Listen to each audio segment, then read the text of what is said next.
آپ نے اگر گرفتار کرنے کا شوق ہے آپ کو تو ضرور گرفتار کریں. میں اکیلا نہیں گرفتاری کے لیے تیار، میرے ساتھ بہت سے اور صحافی بھی گرفتاری کے لیے تیار ہیں. کہ جی آپ اپنی تقریروں میں عمران ریاض صاحب کا ذکر کیوں کرتے ہیں؟ یہ جناب انہوں نے تو عمران خان کے دور حکومت میں آپ پر بڑے الزامات لگائے تھے. لیکن اگر کوئی آدمی جو ہے وہ میرا مخالف ہے اور آپ اس کے انسانی حقوق کو پامال کرتے ہیں تو یہ کیا بات ہوئی کہ آپ چاہتے ہیں کہ میں اس کے انسانی حقوق کی پامالی پر بھی میں آواز نہ اٹھاؤں؟ دوست ہیں انہوں نے تانا مارا ہے کہ یار یہ کیا سڑک پہ تم 15-20 بندے اکٹھے کر کے تقریر کر دیتے ہو. تو جناب بالکل آپ کو ہمیں تانے مارنے کا حق حاصل ہے، لیکن جب آپ گرفتار ہوتے ہیں نا، جیل میں جاتے ہیں، ہم ہی ہوتے ہیں پھر جو آپ کے لیے آواز اٹھاتے ہیں. اسد طور کے بارے میں بھی کچھ صحافتی تنظیموں نے ایسی باتیں کی ہیں کہ جو زبان ہوتی ہے وہ بڑی قابل اعتراض ہوتی ہے. ہو سکتا ہے کہ مجھے بھی ان کی زبان پہ اعتراض ہو، لیکن جس طریقے سے گرفتار کیا گیا ہے، بلایا گیا ہے کسی اور انکوائری میں، گرفتاری کر دی گئی ہے کسی اور مقدمے میں، یہ غلط ہے بھائی. کہ آپ ہم پہ تو آرٹیکل 19 لگانا چاہتے ہیں تو بھائی اپنے آپ پہ بھی تو آرٹیکل 244 لگاؤ نا، 244 جو کہتا ہے کہ سیاست میں مداخلت نہیں کرنی. تو مہربانی کریں، پاکستان کو اگر آگے بڑھانا ہے تو قانون سب کے لیے برابر ہونا چاہیے، تبھی ہم پاکستان کو آگے لے جا سکتے ہیں. بسم اللہ الرحمن الرحیم. السلام علیکم. آپ جانتے ہیں کہ میری طرف سے جو وی لاگز کیے جاتے ہیں یا ویڈیوز بنائی جاتی ہیں، ان کا مقصد کوئی کمرشل آبجیکٹو نہیں ہے، کوئی پیسے کمانا نہیں ہے. عام طور پر یا تو میں کوئی ہسٹری جو ہے اس کو بیان کرتا ہوں یا کوئی ایجوکیشنل پرپزز کے لیے ویڈیو بنا دیتا ہوں، یا کسی کو کوئی جواب دینا ہو جو کہ اگر میں اپنے ٹی وی چینل پہ جواب نہیں دے سکتا تو اس کے لیے پھر میں یہ ویڈیو بنا دیتا ہوں. تو بہت سے لوگ جو ہیں انہوں نے مجھے کہا جی کہ آپ ریگولرلی وی لاگ کیا کریں. تو میرا ان کو یہی ہے جواب کہ ریگولرلی میں اس لیے نہیں کرتا کہ میرا مقصد جو ہے وہ کوئی کمرشل مقصد نہیں ہے، اس کے لیے میں یہ کام نہیں کر رہا. اور آج جو میں آپ کے سامنے بیٹھا ہوں تو اس کی وجہ جو ہے وہ صرف اور صرف یہ ہے کہ جو پچھلا میرا وی لاگ تھا اس میں نے آپ کو عرض کیا تھا کہ آنے والے دنوں میں جو میڈیا ہے اس پر سختی مزید بڑھے گی، پابندیاں بڑھے گی، اور ہمارے لیے ایک بہت ہی چیلنجنگ ٹائم آنے والا ہے. اب آپ دیکھیں کہ اس کے بعد کیا کیا ہو چکا ہے. اس کے بعد کم از کم 2 صحافی جو ہیں وہ گرفتار کیے جا چکے ہیں، اور اب جب کہ نئی قومی اسمبلی کے ارکان حلف اٹھا چکے ہیں اور حکومت جو ہے وہ تشکیل پا رہی ہے، تو میں آپ کو ابھی سے بتا رہا ہوں کہ یہ جو نئی قومی اسمبلی ہے، ہمارا اس قومی اسمبلی کے جو ارکان ہیں ان کے ساتھ بہت پرانا تعلق ہے. اکثر جو ارکان ہیں، اکثر حکومت کی طرف ہیں یا اپوزیشن کی طرف، بڑا میرا ان کا پرانا تعلق ہے، اور میرے علاوہ اور بھی بہت جو صحافی ہیں ان کا پرانا تعلق ہے. تو یہ لوگ اسلام آباد آئے ہیں، خود بہت سے لوگوں نے میرے سے رابطہ کیا، کچھ سے میں نے رابطہ کیا.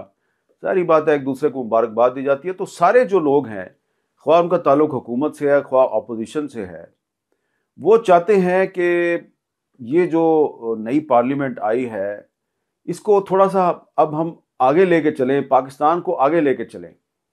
لیکن کوئی بھی اپنے مستقبل کے بارے میں شور نہیں ہے کہ اس کی سیاست کا مستقبل اور اس قومی اسمبلی کا مستقبل کیا ہے. اور اکثر جو ہیں وہ میرے سے یہ پوچھ رہے ہیں جی کہ ہمارے بارے میں آپ کا کیا خیال ہے، ہماری اسمبلی کب تک چلے گی. تو میں تو سب کو یہی کہہ رہا ہوں کہ اللہ کرے یہ اسمبلی بھی اپنی مدت پوری کرے، حکومت بھی اپنی مدت پوری کرے. ہم تو چاہتے ہیں کہ پاکستان جو ہے وہ جمہوریت کے راستے پہ چلتا رہے اور آگے بڑھے. لیکن اس کے ساتھ ہی ساتھ اگر تنقید جو ہے وہ تعمیری انداز میں کی جائے تو حکومت کو اسے مائنڈ نہیں کرنا چاہیے. تو مجھے بہت سے جو نئی قومی اسمبلی کے ارکان ہیں وہ پوچھ رہے تھے کہ جناب ہم تو ابھی آئے ہی ہیں، تو پتہ چلا ہے کہ جناب آپ نے یہاں پہ کوئی اسلام آباد میں کوئی مظاہرہ جو ہے وہاں پہ بہت کوئی سخت سی تقریر کر دی ہے. تو اس تقریر کے حوالے سے مجھے سوال کیا گیا کہ آپ نے اس میں کیوں مطالبہ کیا ہے کہ جناب آؤ ہمیں گرفتار کرو. تو میں نے جو ہمارے جو دوست ہیں مختلف سیاسی جماعتوں سے ان کا تعلق ہے، میں نے ان کو بیک گراؤنڈ بتائی. میں نے کہا یار ہمارا ایک ساتھی ہے، آپ اس کی رائے سے اختلاف کر سکتے ہیں.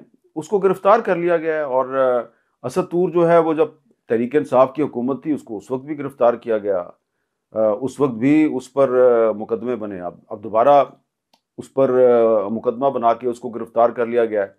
تو جس انداز سے گرفتار کیا گیا وہ غلط ہے. اور دوسری بات یہ ہے کہ جو میں آپ کو بتانا چاہتا ہوں کہ ہم نے یہ مطالبہ کیوں کیا اسد طور کی گرفتاری کے خلاف مظاہرے میں کہ آؤ ہمیں گرفتار کرو، اس کی میں آپ کو وجہ بتا دیتا ہوں. اسد طور کی گرفتاری سے کچھ دن پہلے مجھے میرے ایک صحافی دوست کے ذریعے ایک پیغام دیا گیا، اور پیغام یہ تھا جی کہ ہمارے پاس ایک لسٹ ہے، اور اس لسٹ میں یہ بندے ہیں، آپ کا بھی نام ہے، اور کچھ صحافیوں کو نوٹسز ایشو ہو رہے ہیں ایف آئی اے کی طرف سے، اور ان کو جواب دینا پڑے گا اور بعد میں ان کی گرفتاریاں بھی ہو سکتی ہیں. لیکن ہم نے سوچا کہ آپ کو نوٹس نہ دیں، نام ویسے آپ کا بھی ہے. تو میں نے اپنے اس دوست سے کہا کہ یہ جس نے آپ کو پیغام دیا ہے اس کو کہو یار کہ مجھے نوٹس بھی جاری کرو اور مجھے گرفتار بھی کرو. اب اس کے بعد یہ ہوا کہ تقریباً 30 کے قریب صحافی جو ہیں ان کو نوٹس جاری کیے گئے، اور اس میں وہ اسد طور صاحب بھی شامل تھے، اس میں عمران ریاض صاحب بھی شامل تھے. تو اوروں کو بھی نوٹس جاری کیے گئے، ان دو کو گرفتار کر لیا گیا. تو اب اگر کوئی جو ہے وہ یہ پیغام دے رہا ہے جناب کہ آپ کا بھی نام ہماری لسٹ میں ہے، تو ہم آپ کو تو گرفتار نہیں کر رہے لیکن باقیوں کو کر رہے ہیں، تو پھر ان کو یہ سمجھنا چاہیے کہ بھائی آپ گرفتاری سے کس کو ڈرا رہے ہیں؟ گرفتاری سے آپ اس کو ڈرا رہے ہیں جس نے گرفتاری سے زیادہ سختیاں جو ہیں وہ دیکھ لی ہیں. ٹھیک ہے، اب 35 سال سے زیادہ عرصہ ہو گیا صحافت میں، تو ہر طرح کے مقدمات بھی دیکھ لیے ہیں، ہر طرح کے الزامات بھی دیکھ لیے ہیں، پابندیاں بھی دیکھ لی ہیں، سب کچھ دیکھ لیا ہے. تو آپ نے اگر گرفتار کرنے کا شوق ہے آپ کو تو ضرور گرفتار کریں. میں اکیلا نہیں گرفتاری کے لیے تیار، میرے ساتھ بہت سے اور صحافی بھی گرفتاری کے لیے تیار ہیں. تو وہ جو اسد طور کی گرفتاری کے خلاف مظاہرے میں جو ہم نے یہ نعرہ لگایا نا آؤ ہمیں گرفتار کرو، اس کی یہ بیک گراؤنڈ ہے کہ جو آپ کے پاس لسٹ ہے نا، لسٹ کو 40-45 لوگوں کی لسٹ ہے، تو کر لیں، آئیں گرفتار کریں اور عدالتوں میں ہمارے خلاف کیس چلائیں. ہم نے پہلے بھی عدالتوں میں بہت سے مقدمات بھگتے ہیں، قتل اور اغوا جیسے بے بنیاد الزامات کا بھی سامنا کیا ہے، توہین رسالت جیسے بے بنیاد الزامات کا بھی سامنا کیا ہے. عدالتوں میں جا کے ہم کلیئر ہوئے ہیں. تو آپ نے جو مقدمات قائم کرنے ہیں، گرفتاری کرنی ہے، وہ کر لیں. لیکن ساتھ ہی ساتھ ہم نے اس مظاہرے میں یہ بھی کہا تھا کہ یہ جو نئی حکومت آئی ہے ہم اس کے ساتھ کوئی محاذرہ ہی نہیں چاہتے. ہم چاہتے ہیں یہ حکومت کامیاب ہو، یہ حکومت جو ہے یہ عوام کے لیے سہولت پیدا کرے، عوام کو ریلیف دے، اور جو اپوزیشن ہے اور حکومت مل کے آگے چلیں. لیکن اگر آپ یہ سمجھتے ہیں کہ اس نئی قومی اسمبلی کو اور اس نئی حکومت کو آپ میڈیا کی آزادی دبانے کے لیے استعمال کریں گے اور آپ ہمارے ساتھ بھی وہی سلوک کریں گے جو پچھلے 1-1.5 سال میں آپ نے ایک سیاسی جماعت کے ساتھ کیا ہے، تو پھر سوال تو بنتا ہے نا آپ سے کہ بھائی کیا آپ نے اس سیاسی جماعت کی مقبولیت کم کی یا اس کی مقبولیت میں اضافہ کیا؟ تو کوئی سبق سیکھنے اپنی غلطیوں سے. اور یہ جو نئی حکومت آئی ہے اور یہ جو نئی پارلیمنٹ ہے اس کے کندھے کو استعمال نہ کریں ہمارے خلاف. بہتر ہوگا کھل کے سامنے آئیں، مزہ آئے گا نا، پتہ بھی چلے گا کہ دشمن کون ہے. یہ کیا بات ہوئی کہ آگے کر دیا سویلین حکومت کو اور خود پیچھے رہ کے آپ سارے کام کر رہے ہیں.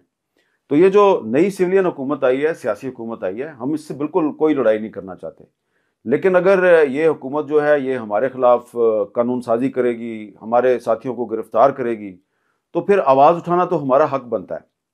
دوسری بات یہ ہے کہ ایک اور میرے پہ بڑا اعتراض یہ کیا گیا ہے کہ آپ تو ایسے لوگوں کا بھی ساتھ دینا شروع کر دیا آپ نے جن لوگوں نے آپ کے لیے بڑے مسائل پیدا کیے اور آپ پہ بڑے جھوٹے الزامات لگائے. اب یہ کوئی نئی بات نہیں ہے. مثلا میں نام لے لیتا ہوں عمران ریاض صاحب کا. کہ جی آپ اپنی تقریروں میں عمران ریاض صاحب کا ذکر کیوں کرتے ہیں؟ یہ جناب انہوں نے تو عمران خان کے دور حکومت میں آپ پر بڑے الزامات لگائے تھے اور آپ کے خلاف بڑا جھوٹا پروپیگنڈا کیا۔ پہلی بات تو یہ ہے کہ وہ اگر انہوں نے کیا تو ہو سکتا ہے کہ انہوں نے ان کو اس وقت کوئی غلط فہمی ہو میرے بارے میں، بعد میں شاید ان کی غلط فہمی دور ہو گئی، ہو سکتا ہے انہوں نے مجھ سے معذرت کر لی ہو، یہ ایک علیحدہ ایشو ہے۔ لیکن اگر کوئی آدمی جو ہے وہ میرا مخالف ہے اور آپ اس کے انسانی حقوق کو پامال کرتے ہیں، تو یہ کیا بات ہوئی کہ آپ چاہتے ہیں کہ میں اس کے انسانی حقوق کی پامالی پر بھی میں آواز نہ اٹھاؤں؟ کچھ لوگ کہتے ہیں جی وہ صحافی نہیں ہے، وہ تو تحریک انصاف کا ورکر ہے، تحریک انصاف کا سپورٹر ہے۔ چلے آپ کہہ دیں کہ وہ سیاسی کارکن ہے، تو کیا سیاسی کارکن کے انسانی حقوق نہیں ہوتے؟ کیا آئین پاکستان کے تحت اس کو کچھ رائٹس نہیں ہیں؟ تو اسد طور کے بارے میں بھی کچھ صحافتی تنظیموں نے ایسی باتیں کی ہیں کہ انتہائی دکھ ہوا مجھے وہ ان کی باتیں پڑھ کر اور سن کر، کہ جی وہ جو ان کی جو زبان ہوتی ہے وہ بڑی قابل اعتراض ہوتی ہے۔ ہو سکتا ہے کہ مجھے بھی ان کی زبان پہ اعتراض ہو، لیکن جس طریقے سے گرفتار کیا گیا ہے، بلایا گیا ہے کسی اور انکوائری میں، گرفتاری کر دی گئی ہے کسی اور مقدمے میں، یہ غلط ہے بھائی۔ اصول پہ چلیں آپ، اور کسی دباؤ کی وجہ سے کسی کو خوش کرنے کے لیے آپ جو آزادی صحافت کے اصول ہیں ان کو پامال نہ کریں۔ میں نے بتانا یہ ہے کہ یہ کوئی پہلی دفعہ نہیں ہے کہ ایک آدمی جو ہے اس نے میرے پہ بڑے الزامات لگائے، میرے پہ بڑی تنقید کی، اور جب اس کے ساتھ زیادتی ہوئی تو میں نے اس کے لیے آواز اٹھائی۔ بہت سے لوگ آپ دیکھیں، یاد کریں نا، جب 2014 میں مجھ پہ قاتلانہ حملہ ہوا تھا تو میرے بہت سے جو کولیگز تھے میڈیا کے، انہوں نے کہا یہ جعلی ڈرامہ کیا ہے، اس کو تو گولیاں لگی نہیں ہیں۔ جب وہی لوگ بعد میں گرفتار ہوئے تو میں نے ان کے لیے آواز اٹھائی۔ اب اگر عمران ریاض صاحب نے میرے خلاف کوئی بات کی تھی تو میں اگر ان کے حق میں آواز نہ اٹھاؤں تو اس کا مطلب یہ ہے کہ میرے قول و فعل میں تضاد ہے۔ یہ بات جو ہے نا، یہ میں نے سیکھی کہاں سے ہے کہ اپنے مخالف اور اپنے ناقد کے حقوق کے لیے بھی آواز اٹھاؤ۔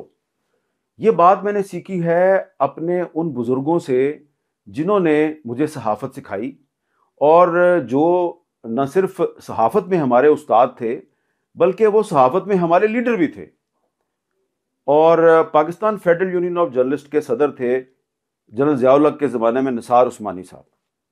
تو نثار عثمانی صاحب ہمیں یہ کہا کرتے تھے کہ بیٹا، صحافی جو ہے خواہ رائٹ کا ہو یا لیفٹ کا ہو، اگر اس کو نوکری سے نکال دیا جائے، اس پہ جھوٹا مقدمہ قائم کر دیا جائے، تو ہم سب کا فرض ہے اس کے لیے بولنا۔ اور ابھی حال ہی میں Pakistan federal union of journalist کی تاریخ پر ایک کتاب شائع کی گئی ہے جس میں انگریزی اور اردو میں کچھ مضامین ہیں۔ اس کتاب میں میرا بھی مضمون ہے، لیکن اس میں یہ کتاب میرے پاس ہے، یہ پی ایف یو جے کی ہسٹری ہے۔ یہ آج کی پی ایف یو جے کی بات میں نہیں کر رہا جس کو کہ تقسیم کر دیا گیا ہے۔ جس طرح پاکستان میں سیاسی جماعتوں کو تقسیم کر دیا جاتا ہے، مسلم لیگ تھی پہلے، پھر مسلم لیگ میں کنونشن گروپ بنایا، کونسل گروپ بنایا، پھر ایک زمانہ آیا مسلم لیگ تھی، اس میں جنیجو گروپ بنایا، اس میں نون لیگ بنا دی، پھر اس میں سے کاف لیگ نکال دی، اس میں سے ضیاء لیگ نکال دی۔ تو اسی طرح جو ہماری پی ایف یو جو ہے، پی ایف یو جے کو بھی تقسیم کر دیا گیا۔ آج یہ بہت سے گروپوں میں تقسیم ہے۔ تو میں آج کی جو پی ایف یو جے نا، جس کے کئی گروپ ہیں اور اس کے کئی لیڈر ہیں، میں ان کی بات ہی نہیں کر رہا، میں اس پی ایف یو جے کی بات کر رہا ہوں جس کی ہسٹری اس کتاب میں موجود ہے۔ اور یہ جو پی ایف یو جے تھی جس کے صدر نثار عثمانی صاحب تھے، ذوالفقار علی بھٹو صاحب کے دور حکومت میں جب جماعت اسلامی کے ترجمان اخبار جسارت پر پابندی لگی تو نثار عثمانی صاحب نے اس کے خلاف آواز اٹھائی، اور جب جنرل ضیاء الحق کے دور میں پیپلز پارٹی کے ترجمان اخبار مساوات پر پابندی لگی تو نثار عثمانی صاحب نے اس کے خلاف بھی آواز اٹھائی۔ اب یہ کون ہے نثار عثمانی صاحب؟ یہ جب ذوالفقار علی بھٹو صاحب پرائم منسٹر تھے، اور آپ کو پتہ ہے کہ بڑے پاورفل پرائم منسٹر تھے، تو وہ لاہور میں آئے تو ایک پریس کانفرنس میں نثار عثمانی صاحب نے انہیں ایک بڑا ہی سخت سوال کیا، تو بھٹو صاحب نے اپنی آستینیں چڑھا لی۔ تو جب بھٹو صاحب نے، وقت کے پرائم منسٹر نے، اپنی آستینیں چڑھائی تو نثار عثمانی صاحب نے بھی آستینیں چڑھا دی۔ تو فوراً بھٹو صاحب نے کہا او عثمانی صاحب، میں تو مذاق کر رہا تھا۔ اور پھر جب جنرل ضیاء الحق کے دور میں جنرل ضیاء الحق لاہور ایئرپورٹ پہ ایک دفعہ آئے تو نثار عثمانی صاحب ڈان کے کارسپونڈنٹ تھے، انہوں نے ایک سخت سوال کیا کہ آپ آئین کی خلاف ورزی کر رہے ہیں. تو جب جنرل ضیاء الحق نے ان کو اونچی آواز میں جواب دیا تو عثمانی صاحب نے بھی اسی طرح اونچی آواز میں جواب دیا. تو وہ عثمانی صاحب ہیں، وہ ہمارے لیڈر تھے جو اپنے سخت جو ان کے مخالفین تھے ان مخالفین کے حقوق کے لیے بھی آواز اٹھاتے تھے، اور اسی نثار عثمانی کی پی ایف یو جے کا توڑ نکالنے کے لیے جنرل ضیاء الحق کے حکم پر پی ایف یو جے میں گروپ بندی کی گئی، اور پھر اس گروپ بندی کو مزید آگے بڑھایا گیا جنرل پرویز مشرف کے دور میں. لیکن افسوس کہ جس طرح سیاسی جماعتیں جو ہیں وہ سبق نہیں سیکھتی، تو ہماری جو برادری ہے اس نے بھی سبق نہیں سیکھا، اور آج ایک پی ایف یو جے نہیں ہے، کئی پی ایف یو جیز ہیں. تو یہ میں نے اس لیے آپ کو بتایا کہ مجھے کچھ دوستوں نے کہا، بڑے میرے قابل احترام دوست ہیں، انہوں نے کہا جی آپ کے ساتھ ہمارا بہت سی باتوں پہ اتفاق ہے، لیکن اس بات پہ اختلاف ہے کہ جو لوگ صحافی نہیں ہیں اور صحافت کا کندھا استعمال کر کے ایک سیاسی جماعت کے لیے کام کرتے ہیں اور آپ کے خلاف بھی الزام بازی کرتے رہے ہیں، آپ کہتے ہیں ان کو بھی رہا کرو. تو میں نے آپ کو جواب دے دیا ہے نثار عثمانی صاحب کی مثال دے کے کہ پہلی بات تو یہ ہے کہ عمران ریاض صاحب جو ہیں انہوں نے جو کچھ بھی کیا اس کے وہ ذمہ دار ہیں، ان سے آپ پوچھیں. لیکن میرا خیال ہے کہ انہوں نے جو کچھ ماضی میں میرے بارے میں کہا شاید وہ اس پر اب قائم نہیں ہے. جس طرح میں نے بھی بہت سی باتیں ان کے بارے میں کہی ہیں، لیکن جب اب ان کے ساتھ زیادتی ہو رہی ہے تو میں ان کے لیے آواز اٹھا رہا ہوں. تو اس لیے میرا خیال ہے کہ ہمیں آپس کی جو ذاتی لڑائیاں ہیں ان کی بنیاد پر مستقل طور پہ دشمنیاں نہیں پالنی چاہیے، اور یہی سیاستدانوں کو بھی کرنا چاہیے اور یہی صحافیوں کو بھی کرنا چاہیے. کیونکہ یہ جو ہمیں آپس میں لڑانے والے لوگ ہیں نا، یہ ہمیں لڑا کے تو اپنا الو سیدھا کرتے ہیں. اب دیکھیں کہ اسد تور کو اور عمران ریاض کو گرفتار کر لیا، کہتے ہیں جی یہ ان کو ہم قانون کے دائرے میں لے کے آئے ہیں، ان کے خلاف قانونی کارروائی ہوگی. او بھائی قانون صرف صحافیوں اور سیاستدانوں کے لیے ہے، آپ کے لیے قانون نہیں ہے. آپ جب آئین کی خلاف ورزی کرتے ہیں، اپنے حلف کی خلاف ورزی کرتے ہیں، آپ کے خلاف جب قانون شروع ہوتا ہے تو وہاں پہ کہتے ہیں جی نہیں جی ہمارا فارمر آرمی چیف ہے، اس کے خلاف اگر کارروائی ہو جائے گی تو morale ڈاؤن ہو جائے گا. تو کیا صحافیوں کی گرفتاری سے صحافیوں کا morale ڈاؤن نہیں ہوتا؟ تو قانون سب کے لیے برابر ہونا چاہیے. اور چیف جسٹس آف پاکستان قاضی فائز صاحب کو دیکھنا چاہیے کہ فیض آباد دھرنا کیس میں جو انہوں نے ایک ڈیسیژن لکھا تھا تو اس ڈیسیژن پر عمل درآمد ہو رہا ہے یا نہیں ہو رہا. انہوں نے صرف سیاستدانوں، سیاسی جماعتوں اور صحافیوں کے خلاف عدالتی فیصلوں پر عمل درآمد کروانا ہے، یا ان اداروں پر جو فیصلے لکھے گئے ہیں جنہوں نے کہ آئین کی خلاف ورزی کی اس پہ بھی عمل درآمد کروانا ہے. پاکستان کو اگر آگے بڑھانا ہے تو قانون سب کے لیے برابر ہونا چاہیے، تبھی ہم پاکستان کو آگے لے جا سکتے ہیں. آپ نے اگر صحافت کو سبق سکھانا ہے، اس کو قانون کے دائرے میں لانا ہے، 100 دفعہ لے کے آئیں. ہم تو خود سپریم کورٹ میں گئے تھے، ہم نے تو خود سپریم کورٹ سے کہا کہ صحافت کا ضابطہ اخلاق ہونا چاہیے. سپریم کورٹ نے ہماری درخواست پہ 2015 میں ایک ضابطہ اخلاق بنایا جو کوڈ آف کنڈکٹ ہے پیمرا کا، وہ ہماری درخواست پہ سپریم کورٹ نے انفورس کیا 2015 میں. تو ایک اور بات میں آپ کو بتانا چاہتا ہوں کہ یہ اب نئی جو قومی اسمبلی آئی ہے اس سے کچھ قانون پاس کروائے جائیں گے میڈیا کو اور سوشل میڈیا کو ریگولیٹ کرنے کے لیے. آپ ریگولیٹ کریں، لیکن یہ بھی یاد رکھیں کہ آلریڈی پاکستان میں تقریباً 50 کے قریب قوانین ہیں جن کے ذریعے کہ آپ میڈیا کو اور جرنلسٹوں کو ریگولیٹ کرنے کی کوشش کرتے ہیں. ریگولیٹ کرنا اچھی بات ہے، لیکن آپ ریگولیشن کے نام پہ ان کی بازو مروڑنے کی کوشش کرتے ہیں، آرم ٹوسٹنگ کی کوشش کرتے ہیں. یہ دیکھیں میرے پاس پوری لسٹ ہے کہ پاکستان میں میڈیا کے بارے میں کون کون سے قوانین ہیں. یہ ministry of information and broadcasting کی ویب سائٹ سے تقریباً میں نے یہ جو ڈاؤن لوڈ کیے ہیں قوانین، اس میں ایکٹس ہیں، آرڈیننسز ہیں، ریگولیشنز ہیں، کوڈ آف کنڈکٹ ہے، رولز ہیں. یہ بنتے ہیں تقریباً 40 سے زیادہ، اور اس کے علاوہ آفیشیل سیکرٹ ایکٹ بھی لگتا ہے صحافیوں پہ. اس کے علاوہ سیڈیشن، بغاوت کا جو قانون ہے 124A جو انگریزوں کے زمانے سے آ رہا ہے وہ بھی آپ لگاتے ہیں. اور اسد طور کو گرفتار کیا گیا پیکا ایکٹ 2016 کے تحت. پاکستان الیکٹرانک کرائمز ایکٹ 2016 جب مسلم لیگ نون کی حکومت تھی تو اس وقت یہ ایکٹ منظور کیا گیا تھا. اور اس ایکٹ کو جب تحریک انصاف کی حکومت آئی تو اس نے مزید سخت کر کے ایک آرڈیننس کی شکل دے کے انفورس کیا. اور اسد طور سمیت بہت سے صحافیوں کے خلاف تحریک انصاف کے دور میں بھی مقدمات بنے. لیکن ہم گئے اسلام آباد ہائی کورٹ میں، پٹیشنرز جو تھے اس میں بھی شامل تھا، اور ہم نے اس کو انڈو کروایا، جو آرڈیننس تھا اس کو ہم نے انڈو کروایا. لیکن اب یہ جو نئی حکومت آئی ہے اس سے توقع ہے کہ آپ میڈیا پر پابندیاں نہیں لگائیں گے، بلکہ میڈیا جو ہے اس کو فیسیلیٹیٹ کریں گے. ریگولیٹ آپ ضرور کریں لیکن ایسے طریقے سے کریں کہ یہ نہ لگے کہ آپ آئین سے باہر جا رہے ہیں. اچھا، یہ بھی میں نے آپ کو بتانا ہے کہ ہمارا جو پاکستان کا آئین ہے نا 1973 کا، میں تو ہمیشہ کہتا ہوں اس پہ عمل درآمد کریں. ہمارے اس آئین کی بعض شکوں کے بارے میں بھی بڑے تحفظات ہیں. جو آرٹیکل 19 ہے، دنیا بھر میں آرٹیکل 19 کا مطلب یہ ہے کہ جو آزادی اظہار ہے اس کو تحفظ دیا جا رہا ہے. لیکن میں آپ کو یہ بتانا چاہتا ہوں کہ یہ میرے ہاتھ میں 1973 کا آئین ہے.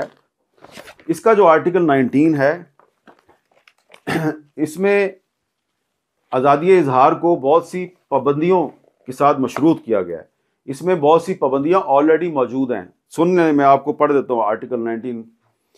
Every citizen shall have the right to freedom of speech and expression, and there shall be freedom of the press subject to any reasonable restrictions imposed by law in the interest of the glory of Islam or the integrity, security or defense of Pakistan or any part thereof, friendly relations with foreign states, public order, decency or morality, or in relation to contempt of court اور incitement to an offence. اب جب بھی کسی صحافی کے خلاف کارروائی کی جاتی ہے تو کہتے ہیں جی کہ یہ جو آرٹیکل 19 میں جو پابندیاں لگائی گئی ہیں اس کی خلاف ورزی کی گئی ہے. چلیں ٹھیک ہے،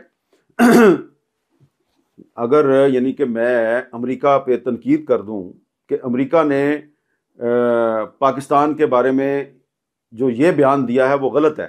امریکہ کہہ رہا ہے جی کہ پاکستان میں فلاں گروپ جو ہے وہ ٹیررزم میں ملوث ہے، یا امریکہ کہہ رہا ہے جی کہ پاکستان میں انسانی حقوق کی خلاف ورزیاں جو ہیں وہ بہت بڑھ گئی ہیں، ان کو کم کرو، اور میں امریکہ پہ تنقید کر دوں تو یہ آرٹیکل 19 کے تحت آپ میرے خلاف کارروائی کر سکتے ہیں. یہ آرٹیکل 19 جو میں نے آپ کو پڑھ کے سنایا.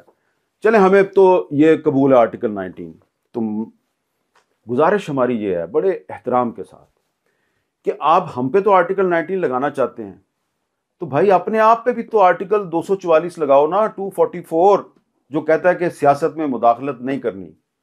تو مہربانی کریں، آپ ہمیں قانون سکھانا چاہتے ہیں، ہم سیکھنے کے لیے تیار ہیں. اپنے پہ بھی لگائیں نا، دونوں مل کے آگے بڑھتے ہیں، دونوں مل کے پاکستان کے آئین اور قانون پہ عمل درآمد کرتے ہیں. یہ نہیں ہو سکتا کہ آپ نے تو آئین کی پابندی نہیں کرنی اور ہمیں آپ نے آئین کو ایک ڈنڈا بنا کے اور اس سے پیٹنا ہے اور اس سے مارنا ہے. ایسے نہیں چلے گا. تو ٹھیک ہے، آپ مجھ پر پابندی لگا دیں گے، میری آواز دبا دیں گے، لیکن آپ سارے پاکستان کی آواز تو نہیں دبا سکتے. آپ 8 فروری کو موبائل فون بند کر سکتے ہیں، آپ انٹرنیٹ ڈاؤن کر سکتے ہیں، آپ ٹویٹر ڈاؤن کر سکتے ہیں. کوئی فائدہ ہوا اس کا؟ پوری دنیا میں پاکستان بدنام ہو رہا ہے. تو اگر آپ سمجھتے ہیں کہ کچھ صحافی جو ہیں وہ آزادی کا ناجائز استعمال کرتے ہیں اور ان کو قانون کے دائرے میں لانا بہت ضروری ہے تو ضرور کریں، لیکن یہ بھی نظر آنا چاہیے کہ آپ بھی قانون کے دائرے میں ہیں.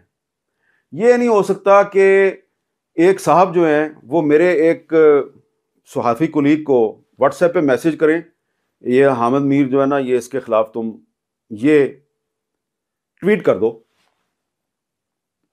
وہ آئے گا میرے پاس، وہ کہے گا سر آپ میرے سینئر ہیں، میں آپ کی بڑی عزت کرتا ہوں، یہ میسج آیا مجھے فلاں صاحب کا، تو وہ مجھے کہہ رہے ہیں میں آپ کے خلاف میسج کر دوں. سر میں نوکری سے چلا جاؤں، سر میں آپ کے خلاف میسج کر دوں. تو میں نے کہا ہاں کر دو یار. تو یہ پھر خود سامنے آگے کریں نا سارا کچھ. آپ کو پتہ ہے نا جن صاحب کو میں کہہ رہا ہوں آپ کو پتہ ہے. آپ بالکل بے فکر ہو جائیں، میں آپ کا نام نہیں لوں گا، میں ایسا آدمی نہیں ہوں. لیکن آپ جو کر رہے ہیں مختلف سیاستدانوں کے بارے میں جو آپ واٹس ایپ میسیجز بھیجتے ہیں، مختلف صحافیوں کو ان کے خلاف یہ کارروائی کرو، ان کے خلاف یہ والا ٹویٹ کر دو، یہ بیان دے دو، یہ تصویر چلا دو، اس کا فلاں کلپ چلا دو، یہ آپ کا کام نہیں ہے۔ 244 آپ کو روکتا ہے۔ تو آپ نے اسد طور کو ہتھکڑیاں لگوائیں، دل میں ٹھنڈ پڑ گئی، چلیں ٹھیک ہے۔ ہمارا بھی مطالبہ ہے کہ فیض آباد دھرنا کیس میں سپریم کورٹ کا فیصلہ ہے، جن صاحب کا نام ہے اس میں، ان کے خلاف بھی کارروائی ہونی چاہیے، حساب برابر کر دینا۔ کسی ایک ریٹائرڈ فوجی افسر کو، میں حاضر فوجی افسر کی تو بات ہی نہیں کر رہا، کسی ریٹائرڈ فوجی افسر کو آپ بھی تو ہتھکڑی لگا کے پیش کریں نا عدالت میں، تاکہ پاکستان کو لگے قانون سب کے لیے برابر ہے۔ بس اتنی سی گزارش ہے۔ اور ایک دفعہ پھر میں یہ عرض کروں گا بڑی عزت اور احترام کے ساتھ نئی حکومت، نئی قومی اسمبلی کی خدمت میں، کہ پلیز ہم آپ کے ساتھ نہیں لڑنا چاہتے۔ اور ایک ہمارے دوست ہیں، انہوں نے تانا مارا ہے کہ یار یہ کیا سڑک پہ تم 15-20 بندے اکٹھے کر کے تقریر کر دیتے ہو۔ تو جناب بالکل آپ کو ہمیں تانے مارنے کا حق حاصل ہے، لیکن جب آپ گرفتار ہوتے ہیں نا، جیل میں جاتے ہیں، ہم ہی ہوتے ہیں پھر جو آپ کے لیے آواز اٹھاتے ہیں، اور پھر آپ واپس آ کے شکریہ بھی ادا کرتے ہیں۔ لیکن کسی کو خوش کرنے کے لیے یا کسی کی فرمائش پہ آپ ہمارے خلاف بیان بھی جاری کر دیتے ہیں، ٹویٹ بھی کر دیتے ہیں، کوئی بات نہیں۔ اتنی تو ہمیں ہمارا ظرف ہے، اتنی ٹالرنس تو ہے کہ یہ 30-40 سال سے جو آپ کے ساتھ تعلقات ہیں، اس کی وجہ سے آپ کی مجبوریوں کو سمجھتے ہوئے آپ کے تانے جو ہیں وہ ہم نظر انداز کر دیتے ہیں۔ اور آخر میں چلتے چلتے ایک اور بات آپ کو بتانی تھی کہ ہمارے کچھ پاکستان میں معزز سیاستدان ایسے ہیں کہ ان کے نام پر ٹویٹر اکاؤنٹ بنائے گئے ہیں جو کہ پاکستان کے باہر سے آپریٹ ہوتے ہیں۔ اور ستم ظریفی یہ ہے کہ اب یہ جو ہمارے سیاسی دوست ہیں، ان کا تعلق حکمران اتحاد کے ساتھ ہے۔ لیکن اچھی بات یہ ہے کہ یہ جو ہمارے سیاسی دوست ہیں، یہ اس چیز سے خوش نہیں ہیں کہ ان کے نام پہ بنائے گئے جو ٹویٹر اکاؤنٹ ہیں اور فیس بک اکاؤنٹ ہیں، ان کو لندن سے یا کہیں اور سے آپریٹ کیا جائے۔ میرے پاس ایسے کم از کم 7 لوگوں کی پوری تفصیل موجود ہے جو لندن سے بیٹھ کے پاکستان میں مختلف سیاستدانوں اور صحافیوں کے خلاف ٹویٹس کرتے ہیں، اپنے نام سے نہیں کرتے، وہ ایک سیاسی جماعت کے مختلف لیڈروں کے نام سے کرتے ہیں۔ تو سوال یہ پیدا ہوتا ہے کہ اس سیاسی جماعت کو لندن میں بیٹھ کے اپنا سوشل میڈیا سیل بنانے کی کیا ضرورت پیش آ گئی ہے؟ تو یہ اچھی بات نہیں ہے۔ تو آپ کہتے ہیں کہ سوشل میڈیا میں اداروں کے خلاف اور سیاستدانوں کے خلاف اور ججوں کے خلاف جو ہے وہ الزام بازی نہیں ہونی چاہیے، بالکل ٹھیک کہتے ہیں، نہیں ہونی چاہیے۔ لیکن آپ جو کچھ کر رہے ہیں وہ آپ لاہور میں یا اسلام آباد میں یا کراچی میں بیٹھ کے کیوں نہیں کر رہے؟ لندن میں بیٹھ کے کیوں کر رہے ہیں؟ ذرا یہ آپ اپنے آپ سے پوچھیے گا۔ اور مجھے دیجیے اجازت، اللہ حافظ۔